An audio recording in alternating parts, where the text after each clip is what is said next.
Thank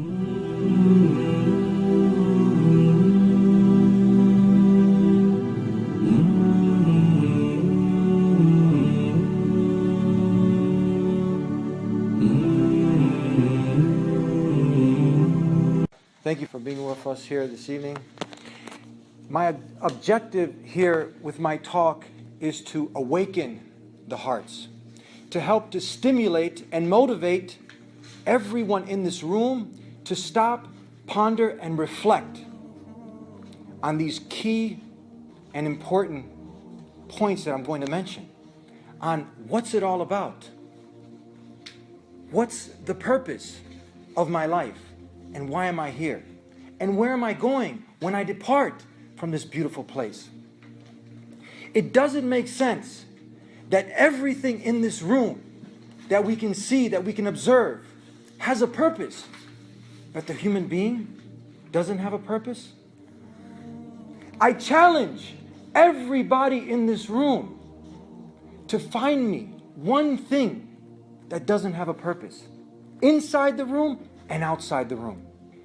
If we ended up on the moon, we'd want to know why we were here. Maybe they might be a Starbucks, I go get a Frappuccino, a cappuccino, take a little break, get myself together, but then I'd be on the hunt to figure out, why am I on the moon?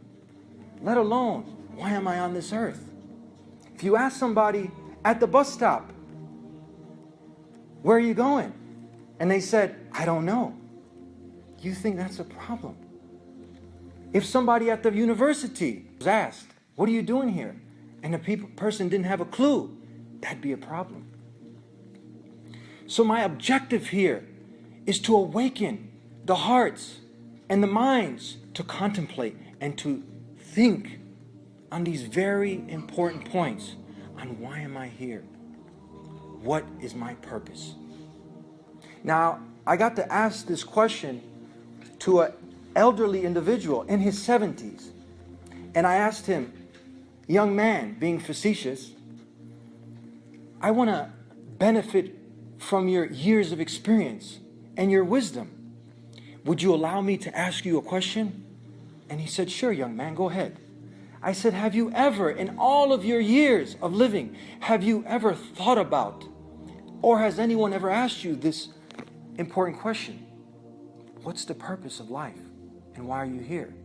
I said, the car that we're driving has a purpose. The keys in the ignition have a purpose.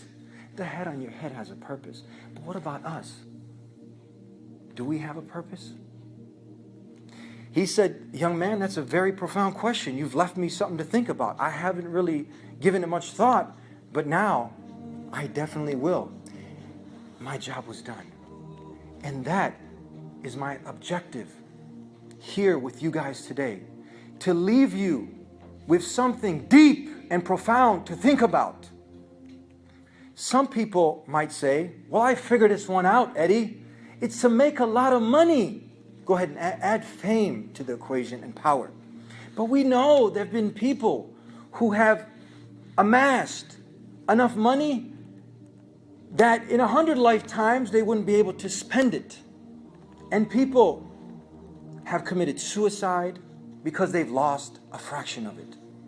And it didn't bring that peace and contentment that when one does figure out the purpose of why they are here, it should bring some solace to the heart. Someone might say, well, you know, I get a lot of comfort and solace in helping people. That's the purpose. I figured it out. But it has to be universal. It has to fit for all. Because there are some people who can't even help themselves, let alone help other people. Like a person in a wheelchair, someone who's blind, someone who's handicapped. Someone might say, you know what? It's to start a family. It's to have a lot of kids. Now, someone might object, say, you know, I've been there, done that. And she took half of it and I don't have any more to give. Or someone has tried to remarry and they just can't. So it has to be something that's universal, and it has to be a fit all for all. So my objective here is to awaken the heart and that voice deep down inside. and to start to ask, because design indicates a designer. And we would go back to the manufacturer of the car to ask how to operate all these fancy little gadgets on the iPhone and the iPad and the iMac. So, if I can do my small little part and give that advice for each and every one of us to stop, ponder, reflect, and to think, and to awaken the heart and that little voice inside, and to ask the designer who designed all this, what's my purpose? What's it all about? Why am I here? Thank you very much.